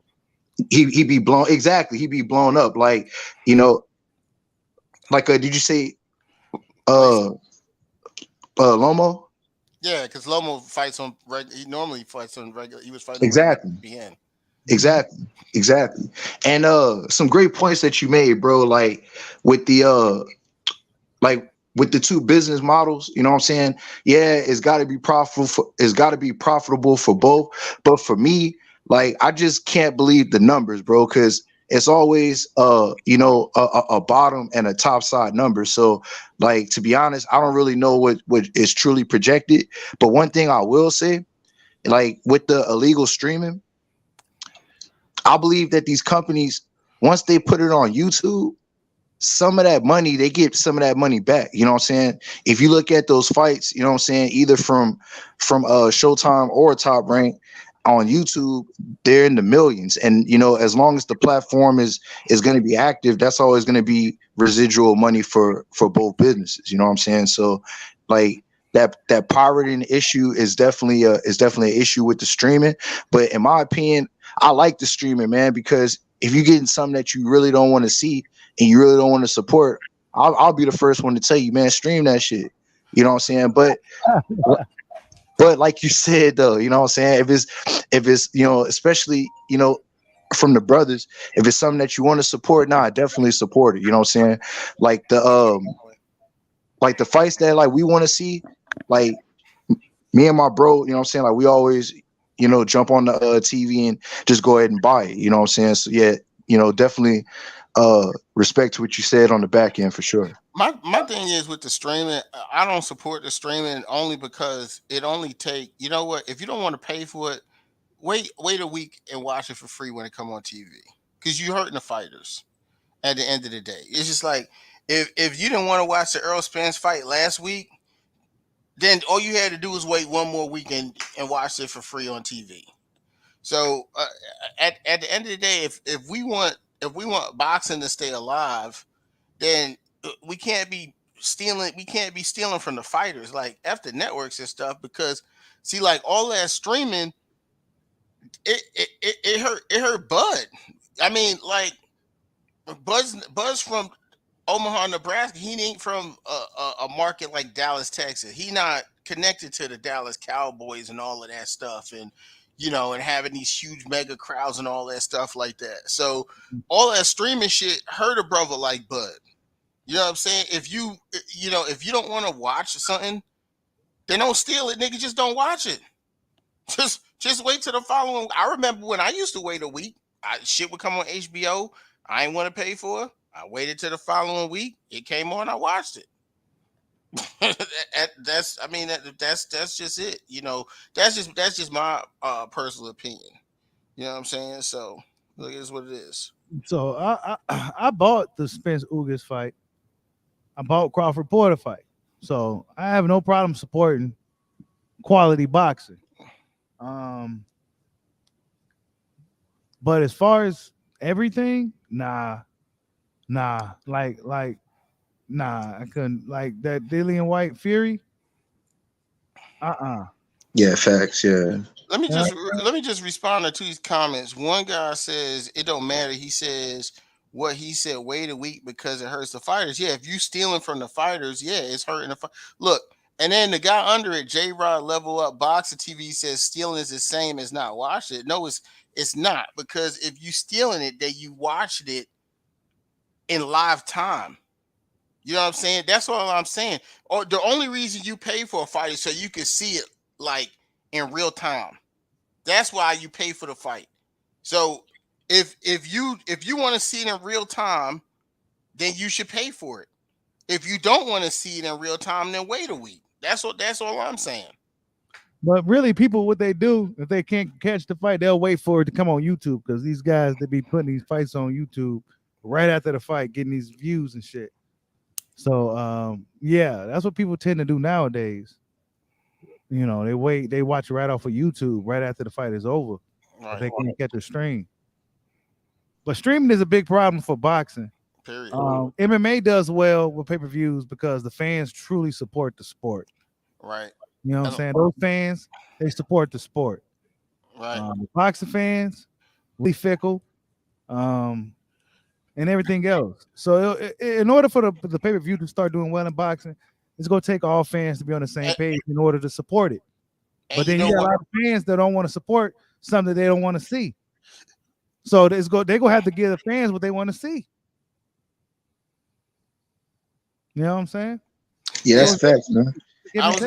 Yeah, I think MMA does so well and people buy it because it's not. I mean, yeah, there are a lot of black champions, but the overall sport isn't dominated by like black fighters.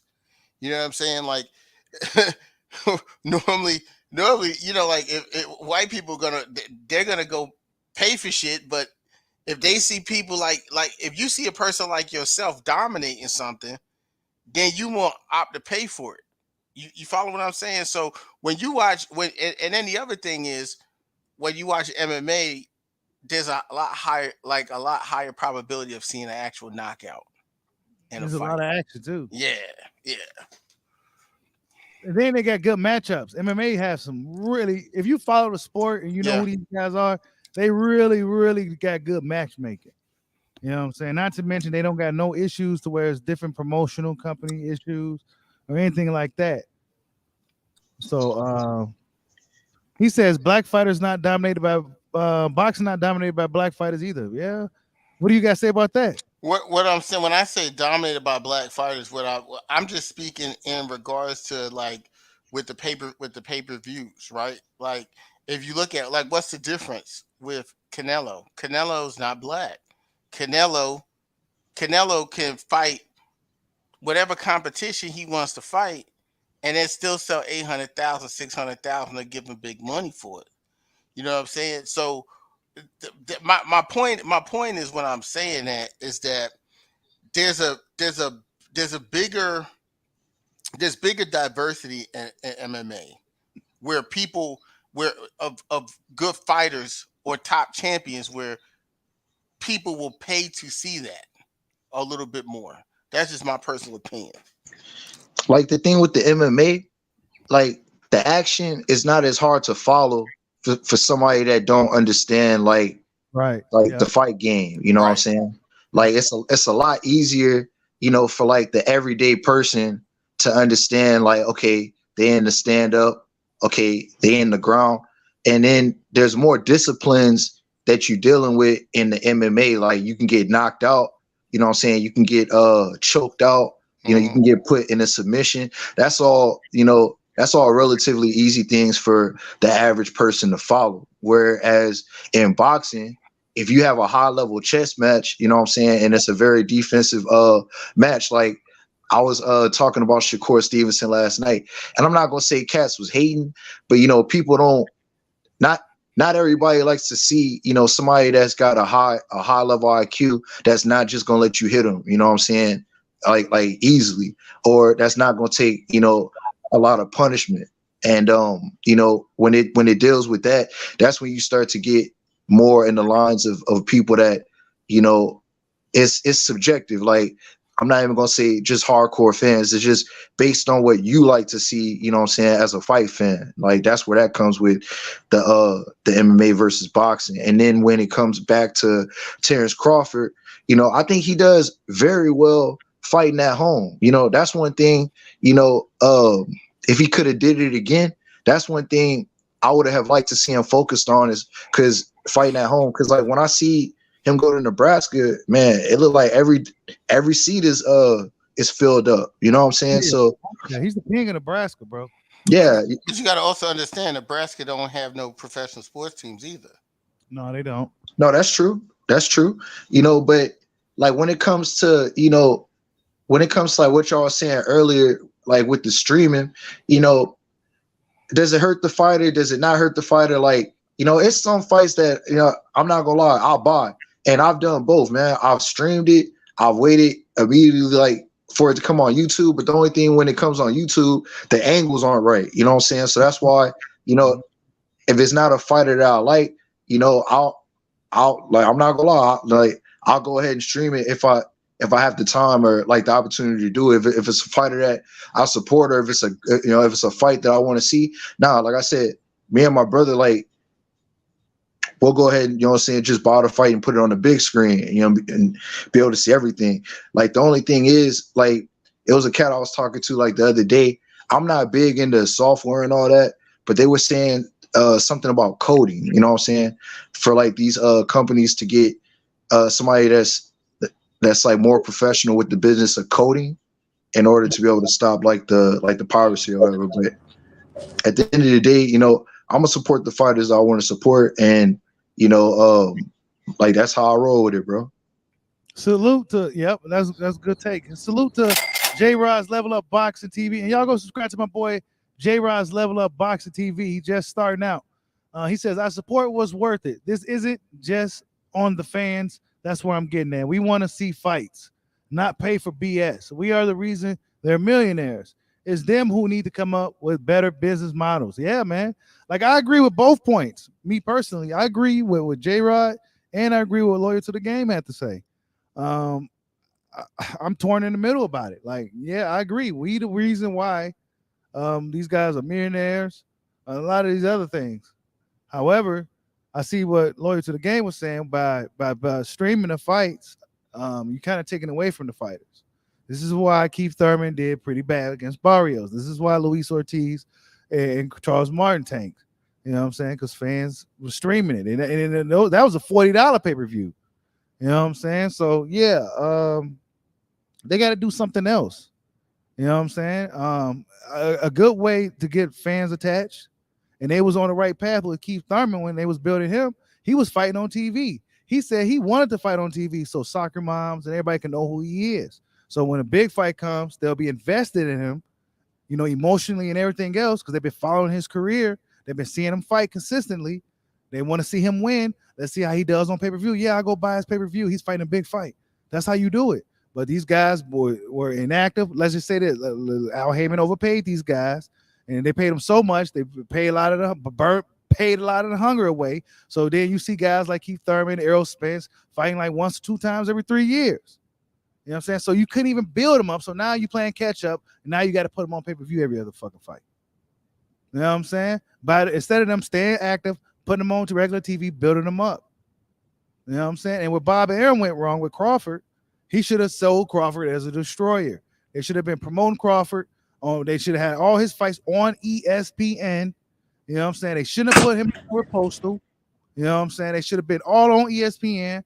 You know what I'm saying? And sold him as an ESPN destroyer, knockout artist. You know what I'm saying? And then, you know, he didn't have nobody for Crawford to fight at 147.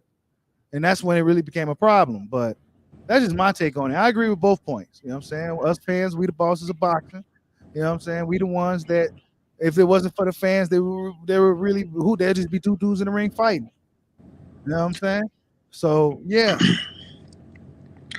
Bushido, What's going on, LT? what's going on, man? You the thing about Crawford though, you know, that he's not a, you know, his personality is kind of dry, and you know, a promoter can only take you so far, and Bud's style changed when he moved up. Wait, hold on. And Spence's personality isn't? I didn't say that. Spence's personality is pretty dry as well. I never said that his was most vibrant. But I'm saying with Crawford though, you get nothing. And man, hold on, that's cap, bro. You don't get anything, man. It's just the truth. Bro, I got whole videos of Crawford going savage mode, bro. Like Crawford got a lot of shit out there, bro. What does Crawford got? Him wrestling? Bro, he got a lot of shit, bro. The most I've ever seen Crawford step out his box was when he was looking for the big fish in the big sea. That was it. But other than that, I've never seen him really step out his box like that. Bro, you ain't been, man. Hey, I seen it. And then his style changed, bro. You know, he wasn't some savage. I mean, he could knock dudes out, get you up out of there at 135, 140. But I mean, he's really doing it at 147. It's not like Bob had him on TV up until the Victor Postal fight. So he had him on TV. He's not, huh? Bud was drawing. He was one of the highest viewed fighters when he was on TV. Millions viewed Terrence Crawford on TV. And guess what happened when it went to pay-per-view? It didn't translate. Because they put him in there with Victor Post. That's why I said that shouldn't have been on pay-per-view. Okay, but what about after Victor Postal? Because nobody knows who Victor Postal is. Okay, what about after Victor Postal? What's your excuse? Wait, who? For who? Amir Khan? Amir Khan and all these other big names. What about after that? I don't even know what those numbers did for Amir Khan. It was bad, bro. It was like, I think it was like 100 and same thing his last fight did. It's like 137, 100. I think it was like 120 something thousand, something like that. He's fighting a British guy. I mean, you know, but Amir Khan has a big name though. You know what I'm saying? He's a big name. ESPN for free. You know, it's not. I mean, Bob's not. What I'm saying is, it's not completely Bob. Bad moves on Bob Arum part. Crawford did what he was supposed to do. He gets the job. No, done. Crawford won. No, credit to Crawford. Crawford won and was looking good. It's not. I'm saying when it comes to him promoting himself, you know, he's not that good. A good self promoter. Let's be real here. And Errol Spence is. But I'm not saying Errol Spence is not a very good one either. But he's better than Crawford. At least with Spence, you get. Errol Spence benefits tremendously from being from Dallas, Texas, bro. He I been understood, but at least with Terrence, I'm saying at least with Earl Spence, there's more of those moments, those savage moments. For example, listen, when Earl Spence has a terminology, it catches on. Big fish, the truth, man down. You an in shape street fighter. You swim like you drowning. You can't sell out. You can't sell out a family dinner. I mean, all these things. because his fan base takes his quotes and stick with him. What has Bud come up with? Bud got his And crickets. That's what I'm saying. I'm not trying to take away credit from the man. He's a great fighter. All I'm saying is when it comes to self promotion, he's not that good. Man. He does his talking inside the ring. Spence got more hype. His fan base hype. You know what I'm saying? His hype man. But I'm saying he's also a better talker than Crawford, man. I'm not saying that he's a good talker. I'm just saying he's better than Crawford. I mean, you look at everything he comes. I mean, listen, Crawford, I'm coming to take your shit. You know what I'm saying? Your motherfucking belt. You know what I'm saying? That's what he said. You talking his shit too, bro. Hey, hold on. Let me read You this. Look to my boy Dre the Man for the super chat. He says, "Does illegal streaming really hurt fighters and their perceived value? How so? When those numbers only reflect on how well they can sell in shit fights, but not mega fights." Yeah. And look. I agree. Earl a little more personable than Bud. Bud can be, but he doesn't really try to. He doesn't. That's not Crawford's style at all. He's not gonna sit here and talk that shit unless you talk that shit to him. You know what I'm saying? I mean, this whole era. I mean, I'm used to Floyd Mayweather and all these good trash talks like Broner and stuff. So this whole era is whack. Can I just ask one question? Go ahead. One question, Lenore. Can you name one time when Crawford and Spence had a public exchange where Crawford was not the most entertaining person in the exchange? Hey, you ain't lying. Crawford was. Let me respond to Name that. one. Crawford Name was one. Everyone would they appear together? Everyone would they appear together? It's the Crawford show. No, it's the Earl Spence show. And when you look at it, and when you look at that exchange right there, Earl Spence was the one that was coming up with motherfucking shit. Nigga, I don't know your number. I don't know your number. I don't know your number. What he said, I don't know your. He still got buzz saying that on Twitter to this day. I don't know your number. You got everybody cracking up. Now it was when Bob Arum, his old ass came. It was with Bob Arum and his old ass who came in and started to help Bud out.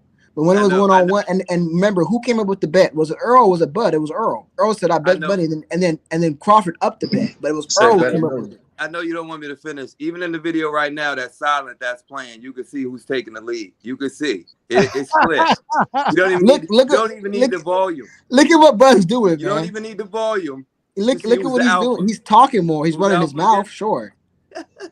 He's running his mouth. Sure. Hey, Bud was. But that's not really. But what is truly being said? That's called promotion, my friend. Right here, no, it's called running your mouth. Hey, bro. Hey, bro. Hey, look, hold on, bro. Go ahead. I'm gonna say this when it comes to Arrow. Arrow is bigger on social media than Bud is. I'll give him that. You know what I'm saying? Arrow is like big on Instagram. You know what I'm saying? He's big on Twitter, but not to take away from Bud, but if anything happens, Bud will respond. You know what I'm saying? Like I don't take that as being a better shit talker. You know what I'm saying? A better promoter. When it comes to Arrow and the fan base, you know, Dallas is it's a mixing pot. It's a lot of blacks, a lot of whites, and it's a lot of Hispanics, man. So, you know, that's the difference when it comes to the support of like the difference between Arrow and Bud. Bud's got a lot of support, you know what I'm saying? But like that's the subtle difference. That's the subtle differences, you know what I'm saying, between the two when it comes to the social media and then when it comes to the support. But Arrow's not the best of talkers, but at pressers, he'll, you know what I'm saying, he'll snap back. That's the only difference, you know, and it's the same thing with Bud, you know, either at pressers or face to face. It's not Bud just gonna be sitting in the crib talking shit unless, you know what I'm saying, you get at him. Yeah, pretty much. I mean, but Arrow, what happens for him is that he say something and then they'll take it and run with it and it becomes a quotable. And then people start saying it, man down, crap Steven. You know what I'm saying? He on the wrong side of the street. Like all his shit he say, like he just got a whole bunch of one-liners and they fit. You know? And that's what I'm saying. To the brother that was talking before, I 100% agree with you. like Bud will respond if you say something. The same thing with Earl. He will respond if you say something. But as far as it comes to the self-promotion of the fighters, Earl does a little bit of better job because let's be real, bitch, like you just said, he does have the better one-liners. No, and that's not true because Crawford said, "Keep my belts warm." That was cold. Keep my He belts also warm. said. Okay, He and what also else? said. What else He has he said? also said, "Where the big fish at? It's a big ocean." I forget exactly what he said, but it was funny. That's my And then he point. also said, he said so many things. It's just the fact that like y'all have such a skew vision because y'all play this whole favoritism thing, so that y'all just can't really see it down the line. I'm No, not saying, brother, I'm I not saying, I'm see it not down saying the Spence. listen. I'm not saying Spence ain't witty because when they exchange together, I'll be like, wow, okay, Spence got it in him too. But No, when y'all try to paint this narrative like, oh, Bud don't sell, I'm like, man, it's like y'all got it. no, Really I like, didn't say that. That's what I'm saying, bro. I never said that. I'm just saying when it comes to having one-liners, Earl. If you talk being objective, fine. Let's be objective then. Who has the more one-liners? Is it Earl or is it Bud? I mean, who decided to put Terrence Crawford on the T-shirt? Was it Earl? Was it Bud? I mean, let's be real here. I'm being objective here. That's Hey, what but I'm hold saying. on. Let's be real here. I'm not saying that. I'm just being honest here. When it comes to self-promotion, Earl does a better job. you know who does a better job? Spence fans like you. Oh Yeah. my goodness! So you don't want to call it for what it is, right? I know. No, I do want to There call it. you That's what okay? it Thank is. you for being That's what it honest. is. Thank you for being honest. That's all Well, you're gonna look, get from me. Thank you for being honest. You can hold that. well, look, like the Thank you for last, being honest. I really actually appreciate that because a lot of Bud fans won't be honest. They won't be honest when it comes to the numbers. They won't be honest when it comes to stuff like that. But at least you're honest. So thank you. Oh God. Go ahead. I'm gonna touch on that. I'm gonna touch on that, Lennar. It's real rap, man. Um, the last shot back, I don't know how official it was, but like when that shark opened the door, that shark got his head ripped off. I don't know if that was Bud team that put that together, but that shit was fire. You know what I'm saying? And then Bud ended up having all the belts and shit. But I'll give Arrow that though. You know what I'm saying? Like I said, I think Arrow is a little more social media savvy. You know what I'm saying? I could definitely give Arrow that. But this is my thing when it comes to the Thank you. numbers, bro.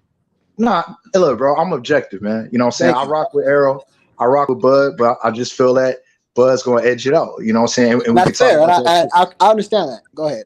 So when it comes to the numbers, bro, you know what I'm saying? Since we opened up that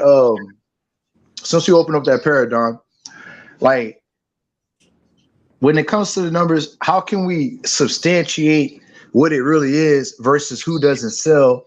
And like this is a point that Blood has made back in the past, man, which I respect. I super respect Blood boxing. Like the new paradigm for what sells, you know, it used to be 1 million, you know what I'm saying? Now like we giving credit to, you know, 200,000 and 300,000, you know, like it's 1 million, and that's not necessarily the case. Like so like the business standard changed. But my question is, how can you truly substantiate what is a boxer's actual numbers? Okay, and that's a good question. So you talk about what's the actual pay-per-view numbers, correct? Yes. Okay, so that can be a little bit harder, right? Because then you're going off based off of what people are saying, right? You're going based off of insiders, right? They say it does this number, and then somebody else will say it does this number. So that's a little bit harder. But if you talk about big objective, let's be objective here. Let's be fair. All the industry insiders for every single pay-per-view they've done, I think because each of them have done 4. Each one has said that Earl's numbers were higher, correct? Again, not saying he's a pay-per-view star or superstar, but when we're comparing Bud and Spence, we're not comparing anybody else, correct? Hello? Yeah. Okay, so we're comparing Bud and Spence, right? Yep. Okay. Right. All the industry insiders are saying Earl does more. You either see it between 200,000 and 300,000. That's what you typically see. With Bud, he's never even no insider that I know of have even gave him above 200,000. Is that fair to say? But come on, No, hold on, Bashir. If it's okay, Bashir, if I could just ask him, then if that's okay, It's if I being ask him, recorded. Bashir. Who you asking? How you? It's being recorded. Keep going, Lennar. Okay, from Michael Benson and Mike Carpenter and the other guys, has any of them ever even given him above 200,000? Bud. 190 was the highest so far that I've seen. Okay, agreed. That's the highest I've ever seen it for Bud was 190. Okay, so we have some evidence going based on what we know about the numbers between the two, and that Earl's doing a decent amount more than what Bud's been doing. That's what we've been seeing so far. And then let's also talk about the seat sold. So let's talk about the seat sold. Now that's more trackable. That's actually more like, okay, we can definitely agree on that. For example, putting 40,000 his last pay-per-view, or 39,940 something, almost, right? So let's just say 40,000 butts in the seats at his hometown, Dallas, Texas. Bud, we've never seen him go. We've seen him think fight out Nebraska a few times, right? And I think, to be fair though, where he's fought out though, we're like I think the biggest stadium in Omaha is the Husker Stadium, right? The Corn Husker Stadium. Yep. Yeah. So we never really seen him fight in the stadium, but we've seen him fight, and I know we've seen him fight in Omaha before. I just don't exactly know what the name of the place is, so forgive me because of that. But when we look at Earl, the last time he fought outside of Dallas, Texas, we've seen him fight in Staples Center. That sold over 16,000. I don't think Bud has even. I don't think, I could be wrong, but I don't think Bud has ever sold over 16,000 tickets. I could be wrong on that, but I don't think that he's ever sold over 16,000. Yeah, you make up a lot of stuff, but so why is the A side, B side so relevant with Bud, but not anyone else though? Okay, let's address that, because we're talking about Errol Spence and Terrence Crawford, correct? Yeah. See, the way you're positioning the conversation, I won't say correct. Yeah, right now, yeah, we are. Okay, that's what I'm saying. And people call me a fanboy, or whatever. But if we want this stick to facts, then thank you, and I thank you guys for respecting me and giving me a chance to speak. But if we're simply talking facts here, we're talking about Bud and Spence.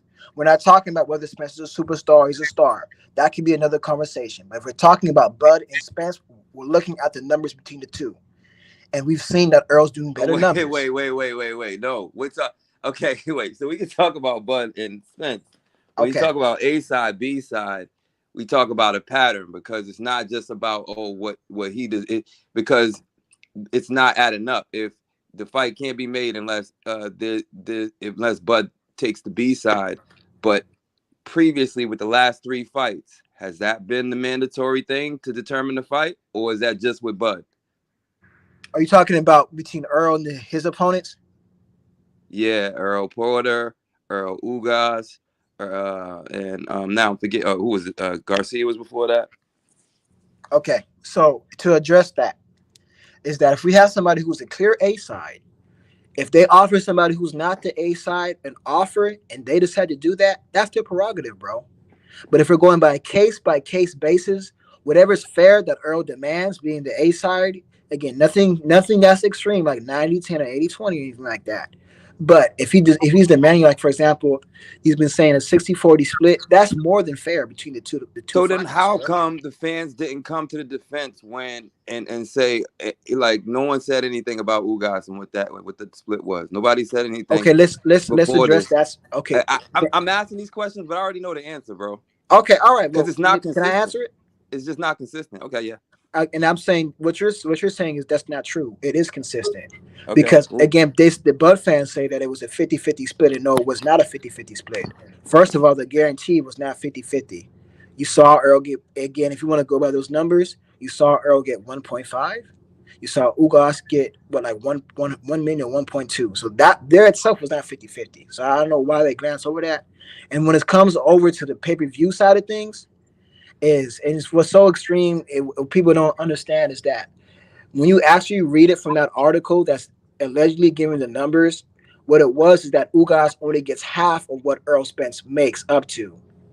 That's what it really was. They said, oh, it's a 50-50 split. No, it was not. What it was is Ugas can only get up to half of what Earl Spence makes in total, if that makes sense. So it's not like the whole thing between the two, like the 240 that was sold, it gets split evenly. No, it doesn't. He only gets half of what Earl Spence makes if it makes up to a certain quota. Does that make sense? I understand what you're saying. Okay, thank you. So all I'm saying is simply this. When it comes to Earl Spence and Terrence Crawford, since we're talking about the two fighters, Mhm. Earl Spence is the A side. It's been consistent, and he deserves a reasonable A side split. That's our argument here. Well, no. That's where I cut the argument because I'm Okay. not gonna tell, and this is real rap again. I'm not gonna tell either man what they deserve being a fan of the sport. Like Yeah. my thing is just to make sure that the support is there from the fans, but to start and direct the conversation into, well, he deserves 60 and 40 and all that. That's where the problem, has been for like at least the last year and a half. So what Yeah. the other brother said before you jumped on the panel with Errol saying that, look, I don't want to talk about purse splits or, what I'm saying, like it was all a joke and all that. I could respect Errol for that. And that's where I'll cut out of the conversation on that part because I'm not gonna, sit here and say what another man deserves, especially if I'm not in the ring taking shots. Yeah, that's true. That's I true. Okay. respect that. And you I know what? respect And that. I can definitely respect what you're saying. But the reason why that this gets brought up so much is one of the main reasons why this fight may not get made is because of that, in my opinion. So that has to be talked about. If you guys don't agree, we can Wait, but who? So here's the funny thing: if this go was ahead. never actually proposed to Terrence Crawford, how is there a rumor that this is what's going to be the complication for the fight? The only time I've heard that being a complication for the fight is for fans that are fanaging saying, "Oh, well, as long as Crawford don't." But it's like this kind of like thing where the the splits started coming up on the Spence side, and people really questioned that. No one really liked that because historically, when people start talking about splits, especially at certain times, it's usually creating a complication for the fight. It's usually just something that's going to prevent the fight. So when they brought that up, then it got challenged because nobody wanted to really hear that. Everyone's talking about it, just sounded like an excuse. So people were like, oh, now you ducking. Then they come out and say, okay, we shouldn't have talked about that in public. Okay. So there's That, one and key thing so that Terrence said, and this is why it becomes an issue because Terrence said out of his own mouth, he said, "Oh, I don't know what he's talking about. This fight's not going to happen if it's 50-50 or even 60-40 my way." He said that. That's what he said. So now you have one side saying, I'm the A side, another side saying that it's even. It's going to be the split's either going to be even or even I'm going to be the A side. That's the problem. I saw the clips of Derek James talking about purses. I saw the clips of Spence talking about quote unquote joking, even though he wasn't joking. And then I saw the follow up. I would have to see the clip of So you've never heard Bud Crawford say saying that. that. But even Now hit since the mic then, button. who's been holding this narrative of the purse splits? Is really I wouldn't even put it on Spence or Crawford. I would put it on the Fanagers. The Fanagers are the main ones pushing this purse split stuff. I, What the brother just said a little while ago that I succeed to and I agree with is that's I can't argue what someone else deserves. And as fans, you gotta back yourself up and understand like that's not your place. And it's the fans that's putting out that narrative. Like, oh, if and, Crawford don't, that's no, I don't hear that narrative anywhere else. now I do agree that the fans are the ones put more gas on the fire when it comes to the purse bits and the actual fighters. I'll give you that. But at the end of the day, Terrence Crawford did say out of his own mouth that it's either going to be 50-50 or 60-40 my way. He said that. So right then and there, I don't know if you've seen it, but right then and there, that creates complications. Does it not?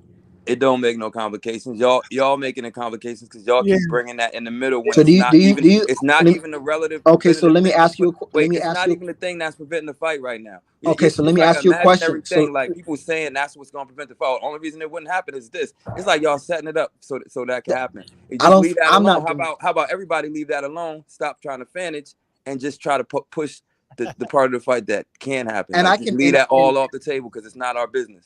okay, right. I can agree with that. I wholeheartedly agree with what you're saying.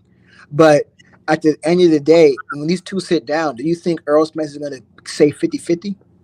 Be That's honest with yourself. imaginary. I mean, that's like It's, I know I'm asking is you. I know Snow you don't. White gonna live to be 30 years old? I don't know.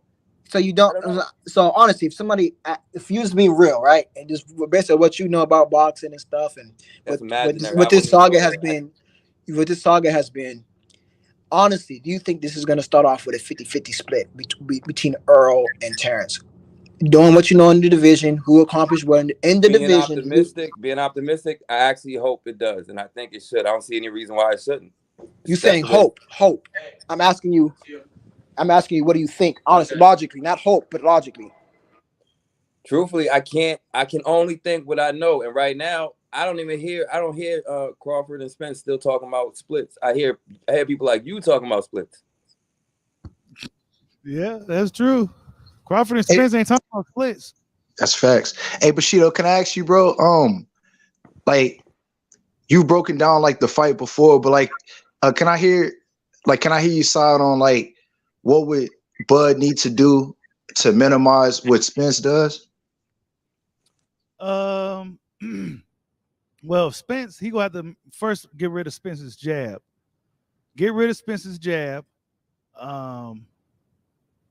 And don't stay in the pocket too long with Errol Spence. Errol Spence, I've been watching Crawford fights lately, and Errol Spence is a better inside fighter.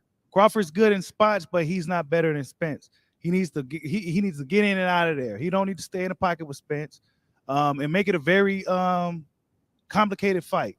Constantly make adjustments and just give him everything he got. You know what I'm saying? Pull out all the stops because Errol Spence is gonna be coming. You know what I'm saying? And Errol Spence may respect Crawford a lot more than Ugas. Because Ugas, he didn't respect Ugas after a certain point because he knew Ugas wasn't going to do nothing. Ugas wasn't moving. You know, and at a certain point, it looked like Ugas was just a punching bag. So that's why that fight for me is kind of hard to really, truly say because Terrence Crawford's a totally different fighter. If you run up on him, he hit you, it's going to hurt you. So,